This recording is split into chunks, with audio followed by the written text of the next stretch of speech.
너희는 선생이라고 불리지 않도록 하여라.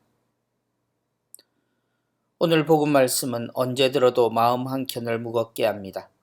꼭 그렇게 볼 필요는 없다고 스스로 말해보지만 그럼에도 말씀이 지적하는 것에서 피할 방법이 없어 보입니다. 그 이야기의 시작은 예수님이 규정하신 어떤 자리에 대한 이야기입니다. 율법학자들과 바리사이들은 모세의 자리에 앉아 있다. 율법학자들과 바리사이들은 지금의 어떤 자리라고 말하는 것보다 스승이나 선생의 자리에 있었습니다.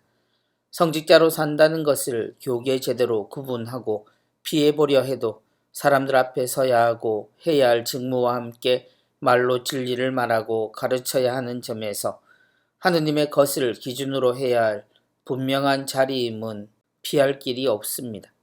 그래서 그들을 비난하시는 말씀에 말을 꺼내기에도 주저하게 되는 느낌을 받습니다.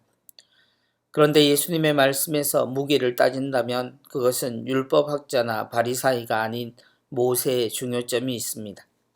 그래서 율법학자에게도 바리사이에게도 이 모세는 같은 가르침을 준 근본입니다.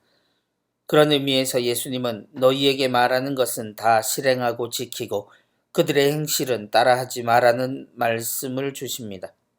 이것은 그들이 스승이라 불리는 모든 이들에게 모세의 가르침을 따로 떼어 놓으신 것과 같습니다.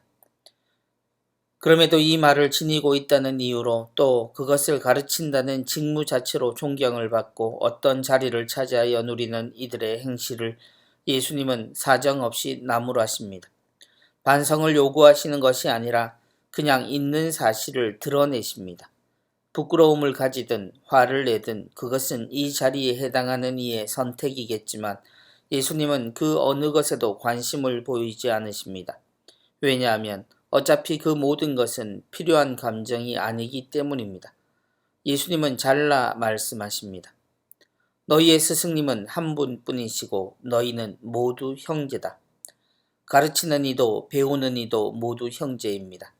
우리가 중심에 놓고 있는 것은 하느님으로부터 나온 것이고 이것을 지키고 전하기 위해 우리에게 생겨난 것이 교계의 모든 제도들입니다.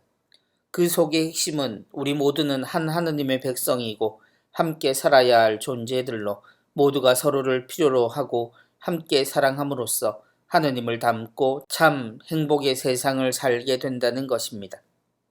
모든 율법은 하느님으로부터 나와 모든 이에게 공평하게 주어진 가르침입니다. 누군가는 전해야 하고 누군가는 배워야 합니다. 누군가는 말해야 하고 누군가는 들어야 합니다. 누군가는 집전을 하고 누군가는 참례를 해야 합니다.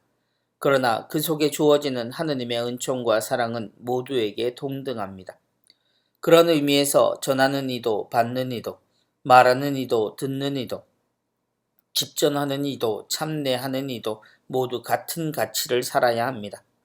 같은 지점에서부터 같은 곳을 향해 살아가는 것이 신앙입니다. 우리가 모두 하느님을 아버지라고 부를 수 있게 하시면서 예수님은 수천 년 동안 쌓여있던 이스라엘의 관습들을 무너뜨리셨습니다.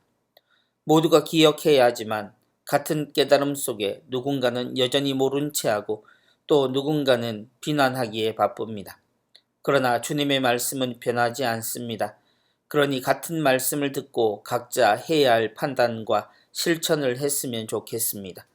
모세 자리에 앉아있는 이는 그가 스승도 선생도 아버지도 아니라는 사실을 기억하고 살고 그들을 그렇게 불렀던 이들도 우리는 한 아버지의 같은 자녀라는 것에 기뻐하며 살았으면 좋겠습니다. 결국 이 모든 것은 아버지 앞에서 따질 일이니 우리는 우리가 해야 할 일을 합시다.